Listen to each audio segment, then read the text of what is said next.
Undertale is a tiny game released on the 15th of September 2015 and started life as a $5,000 Kickstarter. And it's here you can see its creator Toby Fox's bewilderment as the budget soars to 10 times his initial ask, as well as little updates like Fox having to take time away from development to sit his college exams.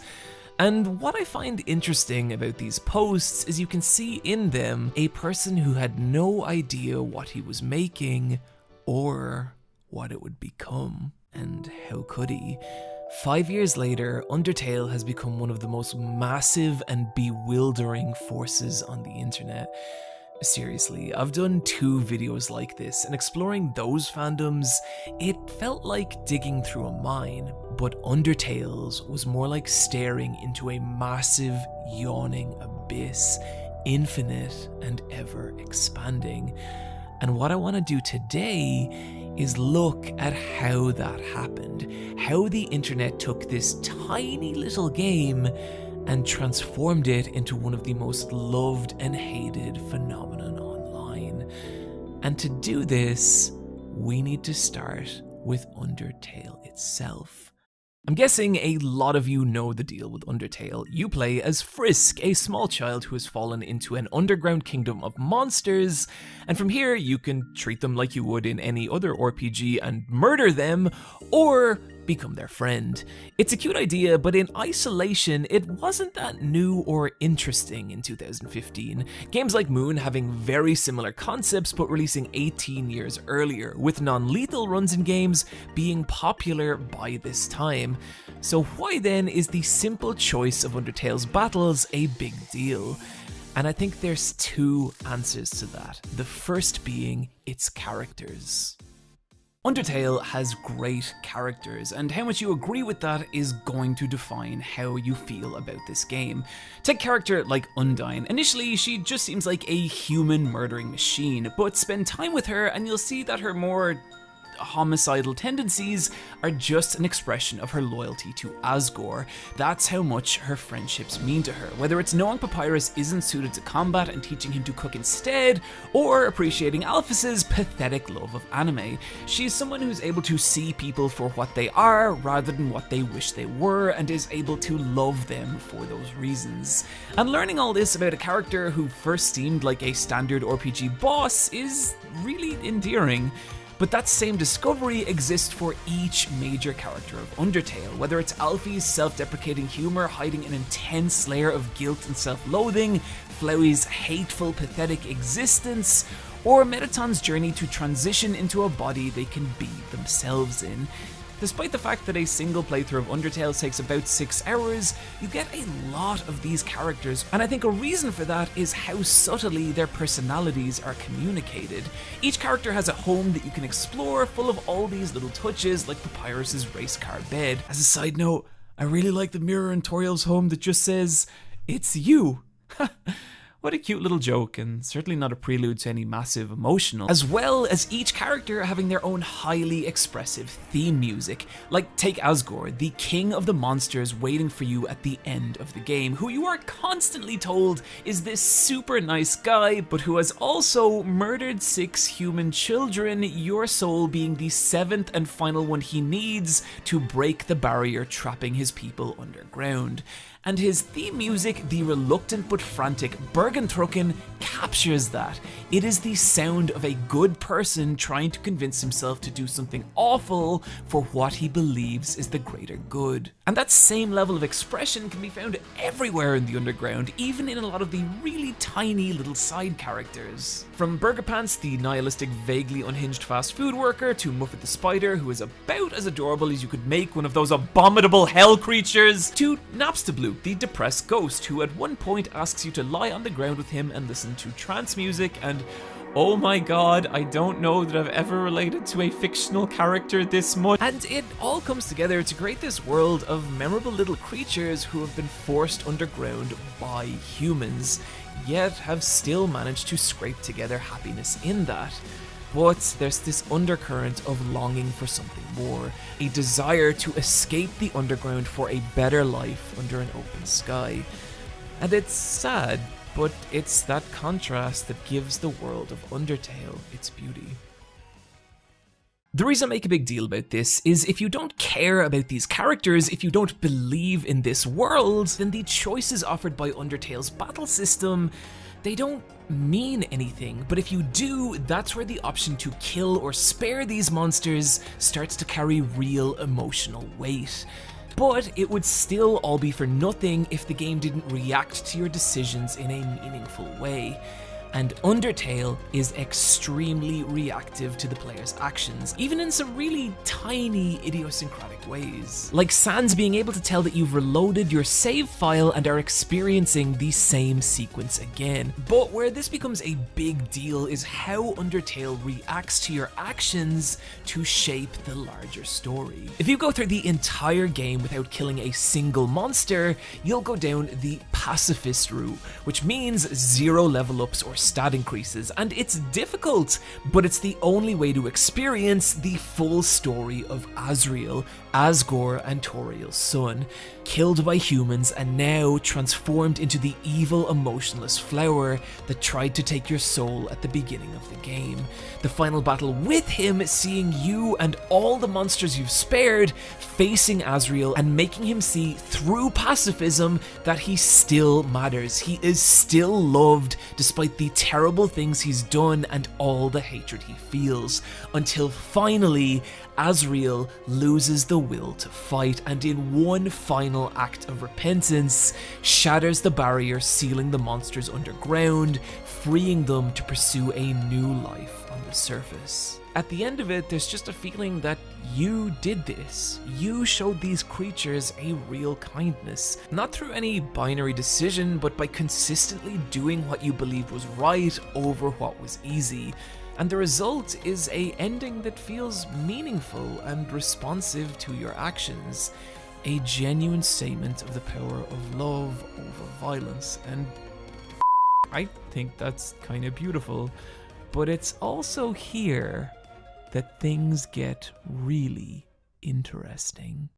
Go back to the title screen and you'll be met by Flowey, who warns you that there is one final threat to this world. You. You have given these characters the best possible life, and now you have the option to just walk away and let them be happy. Or you could reset the game and start again, ripping them from their ideal future. And what's interesting is he's not talking to Frisk the character, he's talking to you, the player. So why would you do this? Simple. Why do you do anything in any video game? To see what happens. And specifically, what happens if you kill every single monster in the underground? This is what takes you down the no mercy route, or genocide as it's come to be known online. I'm gonna call it no mercy from here, because otherwise YouTube might think that this is a very different kind of video than it is. No mercy runs are grueling. You have to walk back and forth through each area, killing every single monster, and it can take hours. But it's like the entire time the game is asking you, is this really what you want? And as you do, the underground transforms into this haunting, empty place as the monsters flee from you, abandoning their homes and even leaving notes begging you not to hurt their family. It feels cruel, like you are some terrible, violent force in this world. The major encounters of the game changing to reflect that, and none more so than your battle with Undyne, who before the battle is mortally wounded trying to save a child from you. And just listen to the dialogue here. Deep, deep in my soul, there's a burning feeling I can't describe, a burning feeling that won't let me die. This isn't about monsters anymore, is it? If you get past me, you'll destroy them all, won't you? Monsters, humans, everyone. Everyone's hopes, everyone's dreams, vanquished in an instant. Right now, everyone in the world, I can feel their hearts beating as one. And we all have one goal: to defeat You, human, no, whatever you are, for the sake of the whole world, I, Undyne, will strike you down. I love how this speech plants you as a villain about to battle the true hero of this story. But what's really interesting is that line, human, no, whatever you are. Because you're not human, not in this world. Humans cannot control time. Humans cannot come back from the dead over and over and over. You are not human. You're a being that exists outside this fictional reality. You are a person playing a video game. And that gives you massive power over this world and every character in it, illustrated by the battle that follows. Undyne is now dramatically more powerful and difficult than anything you've faced before, but for as grueling as this fight is, it's not a fair one, because each time you die, you can just reset, respawning at the last save point, and with each new attempt, your muscle memory strengthens as you learn the patterns of her attacks, rendering them useless. You are growing. She is not. She can defeat you an infinite number of times and it doesn't matter. You just need to kill her once and it's over. You are not two equals engaging in a fair contest. You are an actual person in the real world, using every advantage you have to defeat a fictional video game character.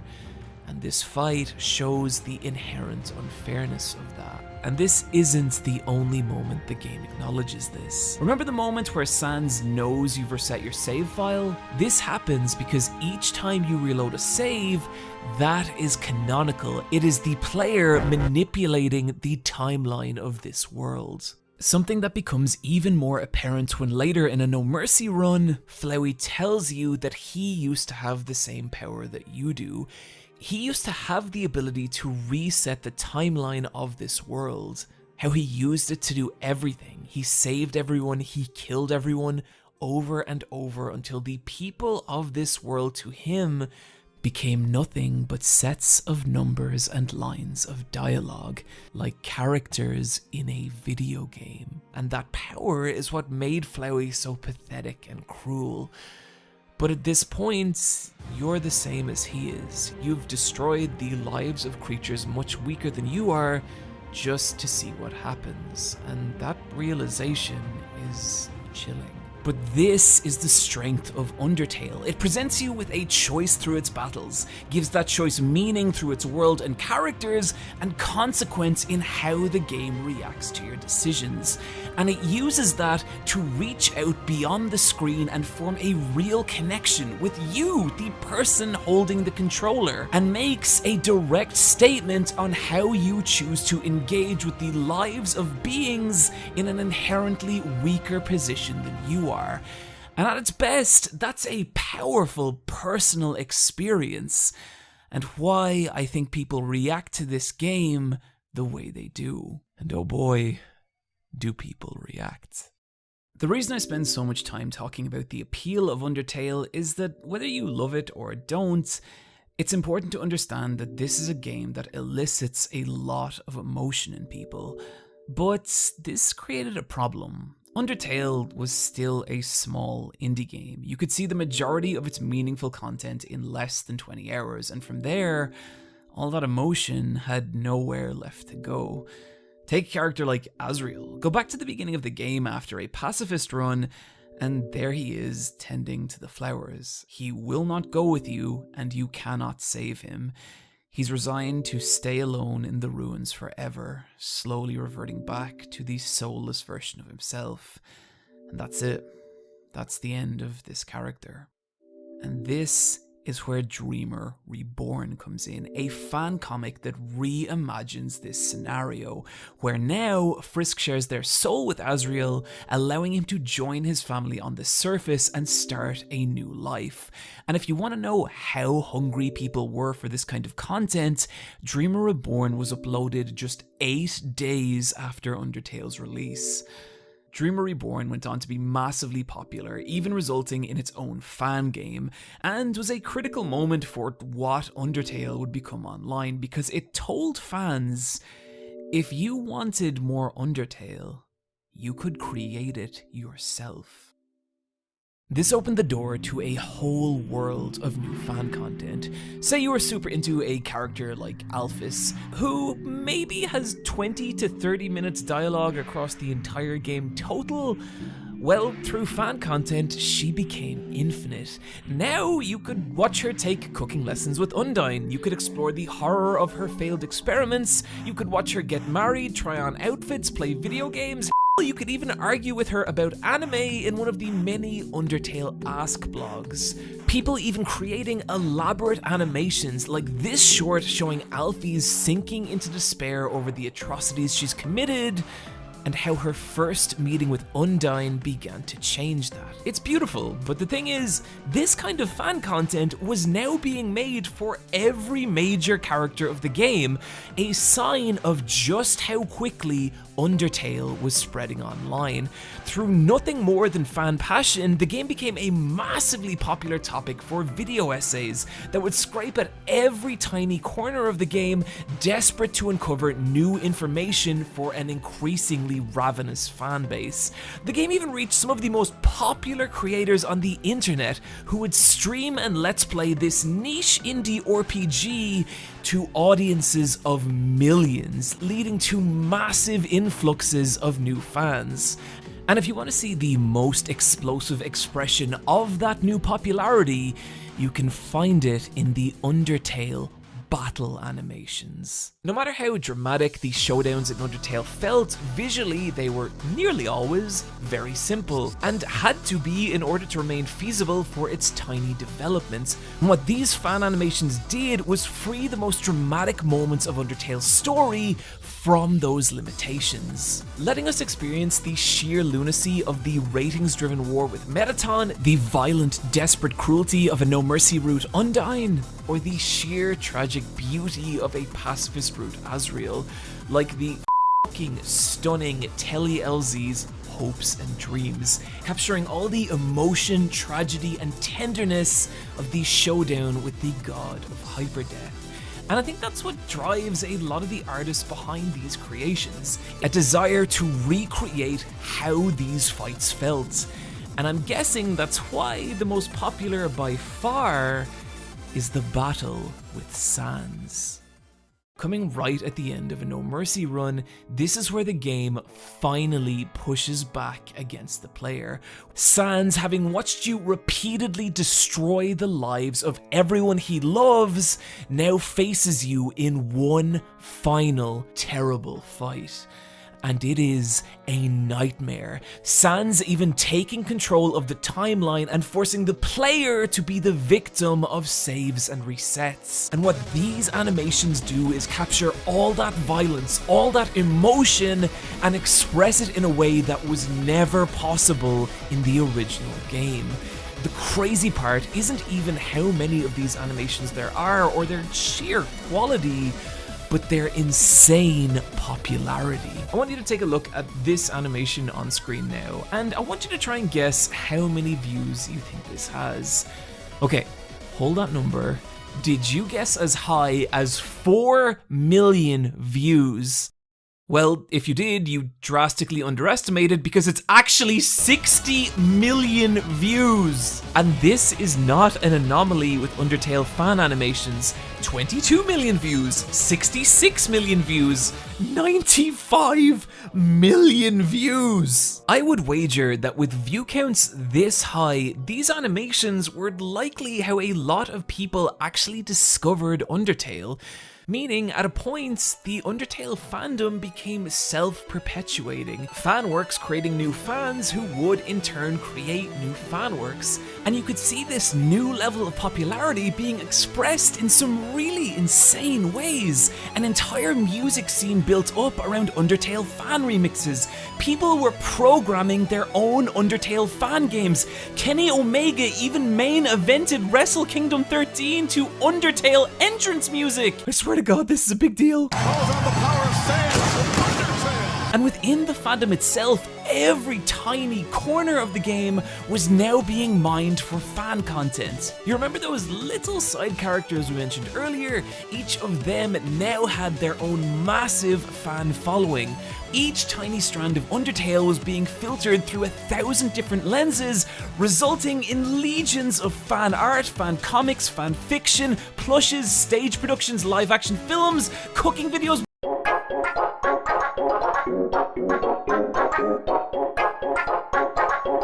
My point here is that from the little carrier burden waterfall to the bench quiche, each tiny strand of Undertale was being magnified 1,000-fold and given new life online. And if you want to see how minute this gets, look no further than WD Gaster. If a fictional character could win an award for appearing in a piece of media the least, but inspiring the most fan content, Gaster would win that award.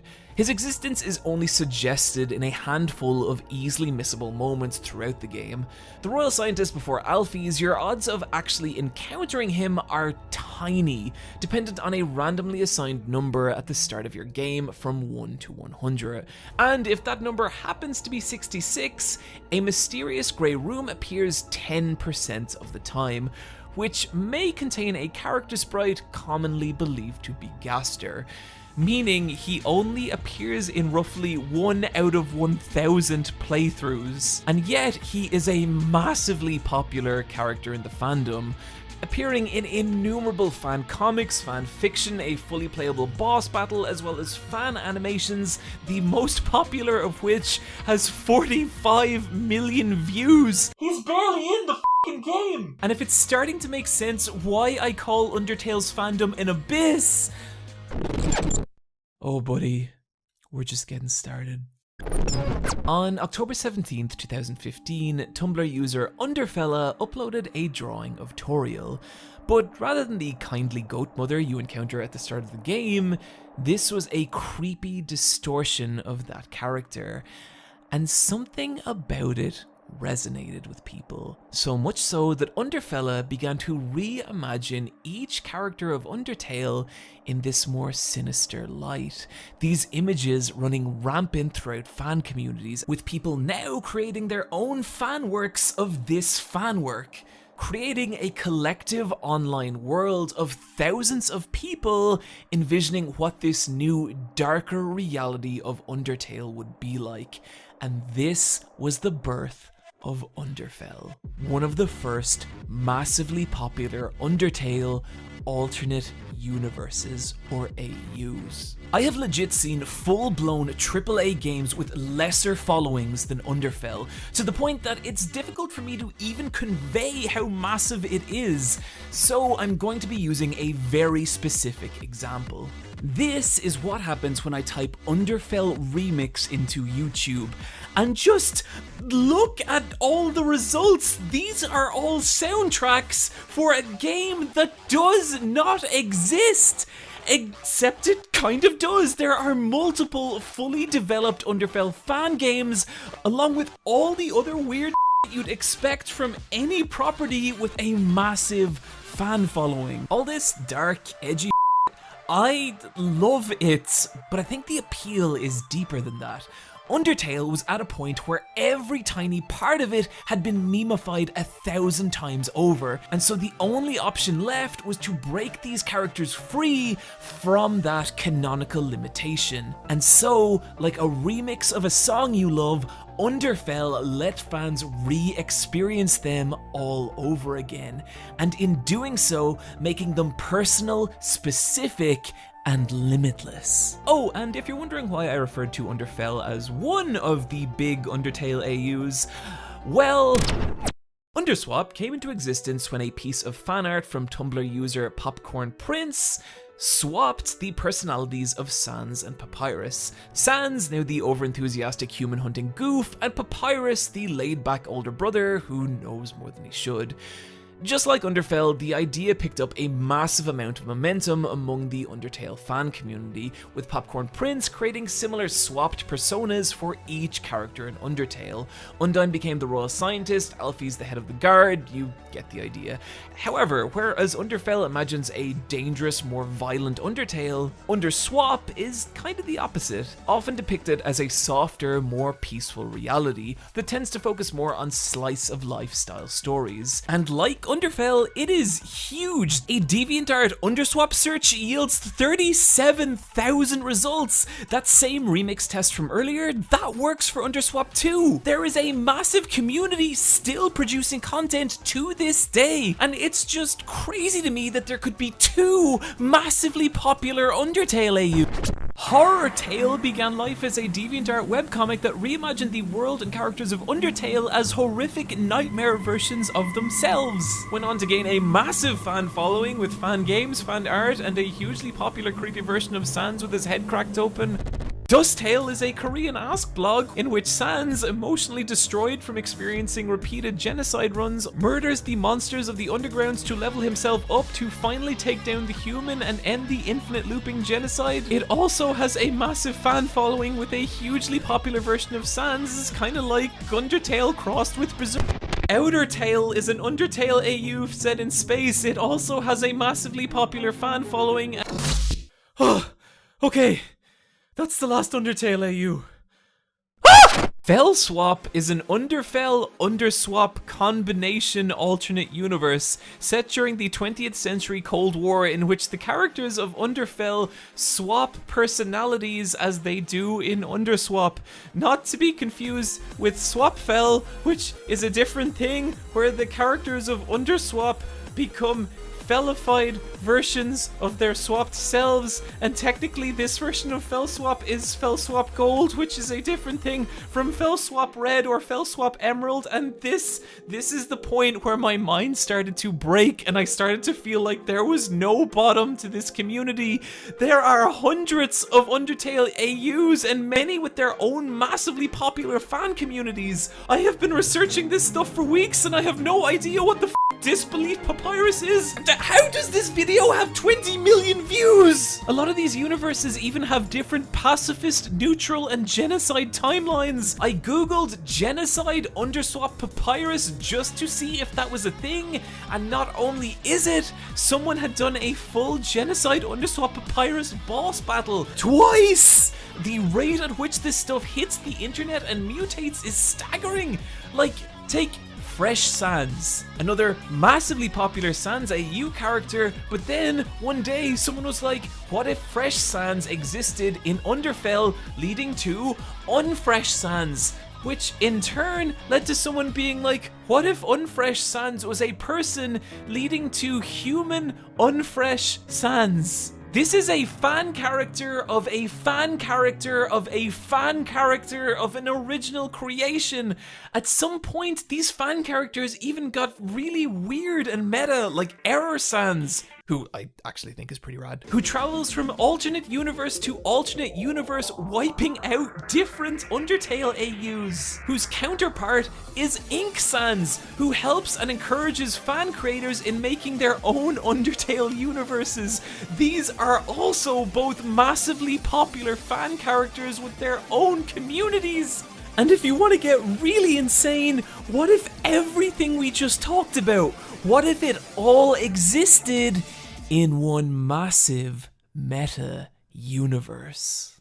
Underverse is a multi-hour long animated web series that combines all the different Undertale AUs into one gargantuan meta storyline, featuring popular fandom characters like Core Frisk, Underswap Papyrus, Ink Sans, Error Sans, Fresh Sans, Fell Sans, Nightmare, Dream, Cross Sans. That last one being the Sans of the Crossverse, the prequel series to Underverse that focuses on the story of Frisk and Kara, two brothers who have to watch their own universe repeatedly reset by Cross Gaster as he tries over and over to recreate his own Undertale AU. This is an alternate universe about making alternate universes. And you want to know the absolutely f***ing crazy part? It's good!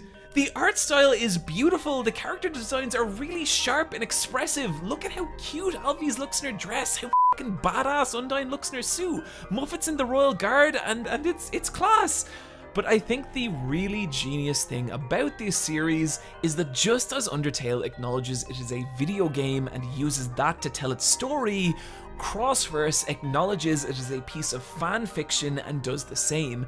It tries to imagine what it would be like for these characters existing in AUs, trapped in universes where at any moment your timeline could be reset, Frisk and Kara being the only ones to retain memories of their previous timelines, having to repeatedly watch their family, friends and lives, all of it pulled back to zero and starting again, with the character writing strong enough to support that concept. And yeah, look, it is insane. You have to know an obscene amount about Undertale and its different AUs to just understand what's happening, but if you can get past all the weird abstract lore and world building, it's actually really good. Oh my god, I'm a Kingdom Hearts fan. I have become everything I once hated. Oh well. And yet as obtuse and inaccessible as this series is, that is a barrier that millions of people have crossed. Underverse spawning its own fan art, parodies, analysis videos, and it isn't even the most popular multi-hour long Undertale AU animation on YouTube. That would be the shockingly well animated battle-heavy Glitch Tale, the remake of the first episode having 20 million views.